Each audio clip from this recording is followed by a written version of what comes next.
রাজধানীর হাতিরঝিলে হয়ে গেল 7.5K রান।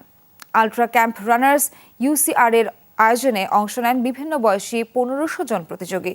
দৌড় শেষে মেডেল ও পুরস্কারও দেওয়া হয় তাদের। এই আয়োজনের মিডিয়া পার্টনার যমুনা টেলিভিশন।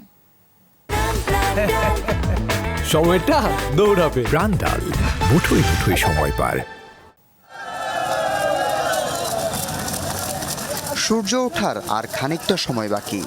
মেঘলা আকাশ, ঝিরি বৃষ্টিতে শুরু হলো দৌড়। Ultra camp runners UCR 7.5K run অংশ নেন বিভিন্ন বয়সের 1500 প্রতিযোগী, যার মধ্যে 200 জনই মহিলা। অ্যাকচুয়ালি আমরা যারা রান করি এদের রানের প্রতি অন্যরকম একটা আকর্ষণ থাকে, ভালো লাগা থাকে, সেই ভালো লাগা থেকেই আসে। অনেক মানুষ থাকে এখানে, একটা আনন্দময় পরিবেশ তৈরি হয়। ফিট থাকার জন্য আমার মনে হয় ছেলে মেয়ে সবারই উচিত ম্যারাথন বা এই টাইপের ফিটনেস যেই অ্যাক্টিভিটিসগুলো আছে সেগুলোতে অ্যাটেন্ড করা। দৌড়বিদরা বলেন, সুস্থ ও মাদকমুক্ত বাংলাদেশ গড়তে সকলেরই শারীরিক ব্যায়াম ও দৌড়ের অভ্যাস করা প্রয়োজন।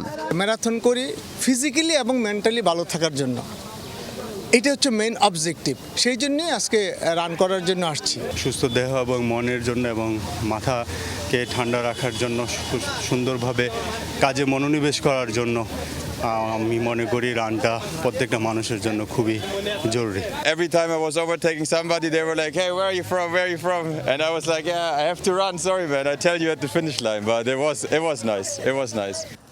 আয়োজকরা জানান, দেশের এই দুর্যোগ মুহূর্তে নগরবাসীর মানসিক ও শারীরিক প্রশান্তির জন্যই এমন উদ্যোগ।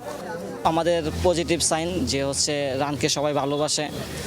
এখন আমি মনে করি রান হচ্ছে শারীরিক থেকে মানসিক একটা বড় একটা প্রশান্তি বয়ে নিয়ে আসে।